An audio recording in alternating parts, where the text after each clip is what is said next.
सलग 2 दशकं दख्खनेत राहून मार खाऊन, सह्याद्रीचा मार खाऊन, मराठ्यांचा मार खाऊन वैतागलेल्या औरंगजेब याला 1703 मध्ये कुठेतरी मराठ्यांची तहाचा विचार डोक्यात आलाय असं दिसतं. धनाजी जाधव जे तेव्हा सरनोबत होते, त्यांच्यामार्फत तहाच्या वाटाघाटी चालू केल्या. तर ठरलं असं होतं की शहजादा कांबक्स याच्याकडे शाहू महाराजांना सुपूर्द करायचं आणि या दोघांना पुढे करायचं आधी.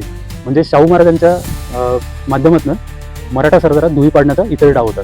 तर या दोघांना पुढे करायचं, प्राथमिक बोलणी त्यांच्याशी होऊन मग नंतर सगळे मराठा सरदार हे औरंगजेबाशी बोलतील, अशा स्वरूपाचा हा आराखडा होता.